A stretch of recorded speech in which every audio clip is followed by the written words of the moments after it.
Welcome. Today we're looking into a really interesting spot in Minnesota, Lake Vermilion State Park. That's right. And we've got quite a bit to work with here.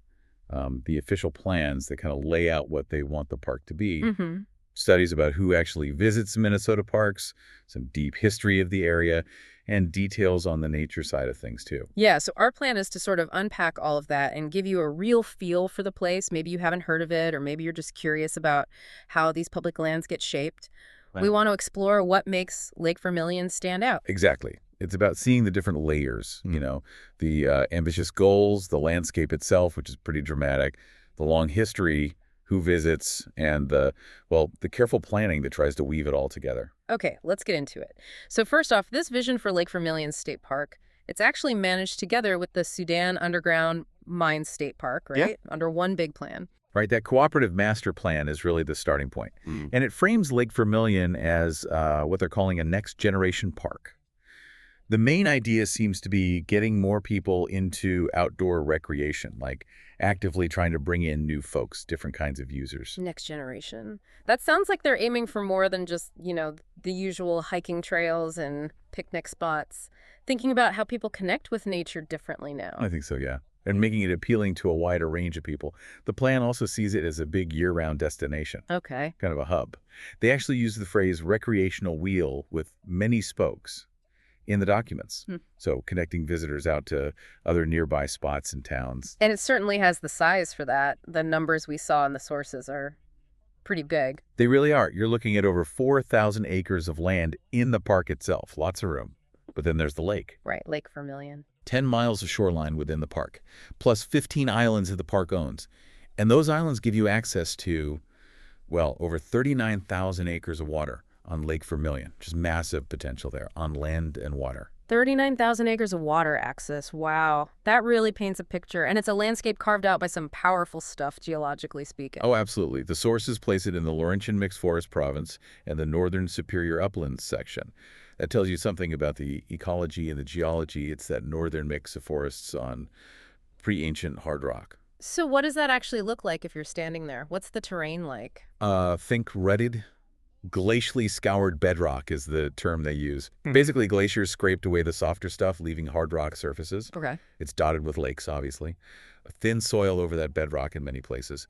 And high relief, so big changes in elevation, steep slopes, bluffs. The documents describe it as hummocky or undulating, lots of ups and downs, definitely not flat. Sounds pretty challenging, actually, for building things and maybe just for getting around and the weather up there. It gets intense, right? Yeah, strong continental climate. You get that really cold Arctic air in the winter, and then warm, sometimes humid air coming up from the Gulf in the summer. Near Sudan, they get about 30 inches of precipitation a year. Mm-hmm. The growing season isn't very long, maybe 90 to 110 days. And the average yearly temperature is around 49 degrees Fahrenheit near Sudan. So yeah, very distinct seasons. Okay, so given that environment, what are the main goals for managing the park's natural resources? What are they trying to protect or encourage? The master plan is quite specific. The main aim is to maintain, enhance, or even restore healthy natural communities. They put a special focus on types that are maybe uncommon or sensitive in that region. Like specific kinds of forests or wetlands? Exactly. Protecting species that need conservation help is a priority too. Mm-hmm. The plan mentions preserving dry open woodlands. Those are areas with thin soils, unique plants, and also planning for beaver wetland complexes. So acknowledging beavers are shaping the landscape and kind of working with that. Mesic hardwood forests get a specific mention too. Why those? They're apparently uncommon right in that area. The moist, richer, deciduous forests. So they're valuable for preservation, maybe research, and generally encouraging older forests is a goal.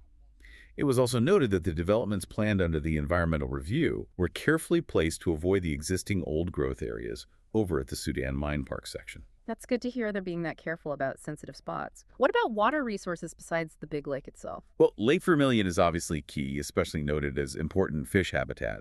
But the documents also highlight the East Two Rivers, which flows through the southern part of the area. Okay. And that's actually a designated trout stream. So you've got the massive lake and these ecologically important smaller river systems too. Adds another layer. Yeah, a really rich natural setting they're working within. But it's not just about nature, is it? This place has some deep human history layered onto that landscape. Oh, definitely. You really can't understand the park without understanding the history. The sources make that clear. It starts with the Bois Forte Band of Chippewa. They've been on the lands around Lake Vermilion for centuries. Right. Their reservation is nearby. Exactly. And the area has huge cultural significance for them, traditional use areas. The planning documents specifically mention a partnership with a band for managing cultural resources and monitoring the islands. That collaboration sounds really important. So that history, that presence, is really central. It seems to be, yes. The land came under U.S. control after an 1842 treaty, but the Bois Forte history is fundamental. Then you have other waves of activity shaping the place. Like resource rushes. I think I read about a gold rush. Yeah, a really brief, almost legendary false gold rush back in 1865. People flocked there thinking they'd strike it rich. It led to the creation of the Vermilion Trail, which was basically a rough road following an older native route. Huh. But gold wasn't the real story there. Nope, iron ore quickly took over. The town of Tower, founded in 1882, was built specifically because of the iron mining. That directly ties into the Sudan mine, part of the park complex, of course. Okay. And as mining grew, you got lumber camps, homesteads, and eventually early resorts starting to pop up on the lake. Some places started as hunting camps and then evolved. So how does the park plan actually handle all this layered history? How do they manage and interpret it? Well, a big piece is the commitment to develop a cooperative cultural resource management plan. That's a major effort involving the State Historic Preservation Office, the National Park Service, and crucially, the Bois Forte Band. It's the framework for dealing with the cultural heritage. Are there specific sites within the park they're focused on protecting? Yeah, several things are mentioned. Preserving the historic integrity of the Sudan mine operations, for one. Evaluate the National Historic Landmark boundary there. And archaeological work between 2010 and 2012 found numerous sites within the Lake Vermilion Park area itself, archaeological sites, old mining test pits. The documents are clear these need protection during any development. So it's not just buildings, but traces left on the land over time. Exactly. There's a stated commitment to preserve and protect cultural resources, including those traditional Ojibwe use areas. They also mentioned the Stunts Bay Boathouse leases and historic district as needing management and interpretation that points to the history of recreation on the lake, too. It's a really complex story. Sounds like they're really trying to tell that whole story, honor all those layers. Okay, thinking about visiting the park now, what kinds of things can people do there? What does that next generation idea translate to in terms of activities and facilities? Well, based on the master plan, they're aiming for a really wide range of things, definitely trying to appeal to different interests and skill levels, going beyond just the basics. Trails, I assume, are a big part of it? Oh yeah, lots of trails. Hiking, biking, both road touring style and mountain biking, plus winter stuff like snowshoeing, cross-country skiing, both classic and skate, and snowmobiling too. Right. And a big theme is connection, linking the park trails to those major regional systems like the Mesabi, Taconite, and Arrowhead State Trails. There's even talk of connections for OHV riding in the nearby state forest. And being right on Lake Vermilion, water activities must be huge. Absolutely central. They're planning for potential water trails right on Lake Vermilion, maybe connecting into bigger routes like the Vermilion and Little Fork Rivers. Lots of potential for paddling and boating. You mentioned that next generation focus again. Yeah. How does that show up in the activities they're planning? Yeah, this is where it gets kind of innovative, tying back to attracting maybe new or different users. They talk about dedicated skill building and adventure areas. Like what? Like potential ropes courses, bouldering walls, maybe scenic zip lines, interpretive tree houses giving unique views, natural play areas for kids, also specific skills areas like archery trails, mountain biking skills parks, physical fitness trails built into the landscape. Ropes courses and zip lines. That's definitely not your grandfather's state park experience. Huh.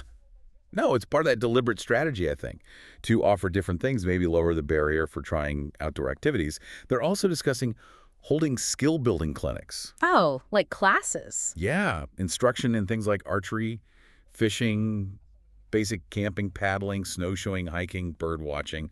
The idea is to make it less intimidating for beginners, help people get started. Makes sense. And what about staying overnight? Various options planned there, too. Organized campgrounds, sure, but also things like camper cabins and more primitive sites, remote ones, boat access only, hike-in spots. They're even looking into remote yurts. Yurts. Okay, that adds another unique option. It does. And for quieter pursuits, the park offers great birding, with all those different habitats, forests, wetlands, the lakeshore. The sources list some birds you might see, like common loons, bald eagles, ospreys, lots of warblers, different ducks, and waterfowls. So, something for serious birders, too. What if you don't have all the gear, like kayaks or skis? The plan specifically mentions partnering with local outfitters and businesses for rentals and guide services. That smart connects the park to the local economy and makes it easier for visitors. Good idea. And the Sudan mine connection. Right, there's a proposed Sudan Heritage and Science Center. The idea is it would focus on interpreting the mining history and supporting the mine tours, really linking the two parts of the park experience. It definitely sounds like they're aiming for broad appeal, trying to have something for almost everyone, whether you're super experienced outdoors or just starting out.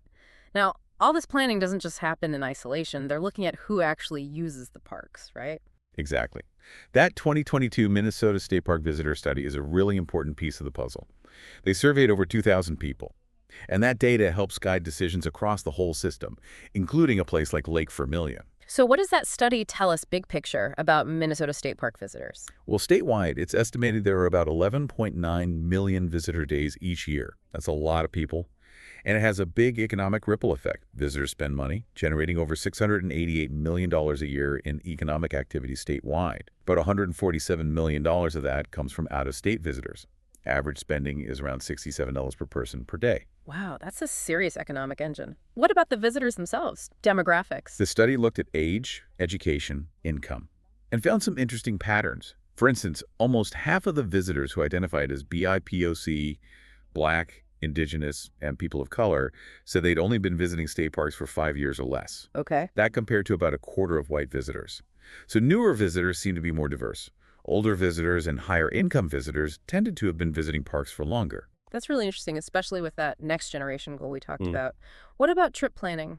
Spontaneous or planned way ahead? A lot of visitors, especially if they're just coming for the day or if they're younger, under 25, tend to plan pretty close to their visit, like within 30 days, sometimes even the same day. Right. Higher income folks tend to plan further out. And the data showed BIPOC visitors were more likely than white visitors to plan their trip within that shorter 30-day window. That definitely has implications for things like booking campsites or finding information last minute. What do people say they value most when they're actually in the parks? Overwhelmingly, natural beauty, cleanliness, and seeing the parks as places to relax, find peace. That feeling of being in a beautiful, well-kept natural space is really key. Any specific feedback about the experience that really jumped out? Yes, a really strong theme was wanting park staff to be visible and available and knowledgeable. Visitors consistently said that having staff around made them feel safer and more secure.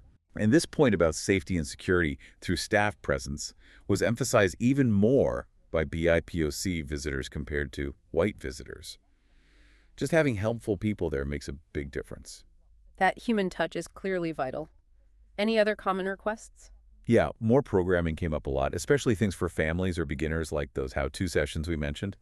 People also wanted more self-guided ways to learn, like audio tours or podcasts about the park. And I bet the campground reservation system got some comments. Oh, absolutely. That was a very big topic in the feedback. People mentioned challenges with the 120-day booking window, how hard it is to get sites at popular parks. Yeah, I've heard that. Suggestions included making the online system easier to use and maybe bringing back some first-come, first-served sites.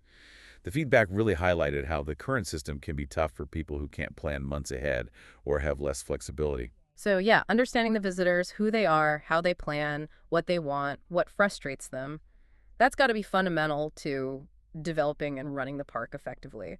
And putting a park like this together, especially in that kind of landscape, must involve a ton of careful planning around environmental impact. Oh, for sure.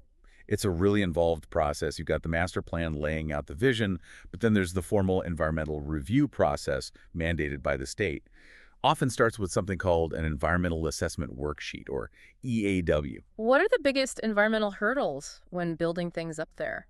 Well, like we talked about, that tricky topography is a huge one. The rock ridges, steep slopes, all the wetlands, and the soil conditions, often shallow and stony because of the glaciers. Right. So how do they try to build things without messing up those sensitive areas too much? The planning documents go into quite a bit of detail. A lot of it is about careful site design. First, trying to avoid sensitive spots like shorelands or wetlands, when placing campgrounds, roads, trails. Hmm. And then during construction, they rely heavily on what are called best management practices, BMPs. These are standard techniques, things like putting up silt fences, using biorolls, laying down stabilization mats on bare soil to stop erosion and keep sediment out of the water. I think you mentioned something about special boardwalks earlier. Yeah, exactly. Using things like floating boardwalks for trails through wetlands. It lets people cross without actually filling or digging in the wetland itself. Access without the direct disturbance. Did the public raise specific environmental concerns during the review? Yes, that's part of the process. People brought up concerns about potential increases in traffic, noise, fire risk, impacts on water quality, and effects on wildlife habitat. And how did the plan address those? The documents include responses. For noise, they mention things to lessen sound from vehicles or activities. Fire risk involves standard protections you find at state parks. Water quality is handled through those BMPs and stormwater management plans. They also estimated the total footprint of the development buildings, roads, etc. at about 125 acres within the park's 4,000 acres. So trying to keep the developed area relatively small compared to the whole park. And cultural resources, the historical stuff, that gets considered right alongside the natural environment in this review. Definitely. Cultural resources are a key part of the environmental review. That includes doing archaeological surveys before they build anything, usually working with the State Historic Preservation Office, SHPO. The stated goal is to avoid impacting known archaeological sites and preserve those traditional Ojibwe use areas we discussed, all within that cooperative management framework. It's really about looking at the environment holistically. The human history is part of that landscape, too. It really sounds like a complex balancing act, providing access and recreation while protecting the natural environment and the human history that's there. A lot of deliberate choices. So pulling all these threads together now, Lake Vermilion State Park really seems like a place shaped by a unique mix of things we've discussed. Yeah, absolutely. First, you've got that incredible northern Minnesota, setting the rugged glacier-carved land, the massive lake, those specific forest and wetland types that need care. Mm-hmm. And layered onto that landscape, centuries of human stories, from the deep history of the Bois Forte band to those boom and bust eras of gold and iron. Right. And then the planning shows this really forward-looking vision, that next generation idea, making it a year-round hub, deliberately offering this wide mix of activities, traditional stuff, alongside things like zip lines and skills clinics to try and draw in a broader audience. And underpinning all that is this effort to really understand the visitors who comes, how they plan, what they value, what makes it easier or harder for them to connect with the park. Exactly. And finally, the actual building of the park is guided by that careful environmental and cultural review, trying to minimize the impact on sensitive natural areas and protect the history and archaeology. It's where nature, history, people, and planning all kind of meet. You know, thinking about all the intentional decisions that go into creating a place like this, deciding to partner with the Bois Forte band, protecting specific ecosystems, planning for adventure activities next to quiet trails, digging into visitor data, it makes you consider how these choices shape more than just our vacations. They influence our connection to the land, to the past, and to the stories held within these places, don't they?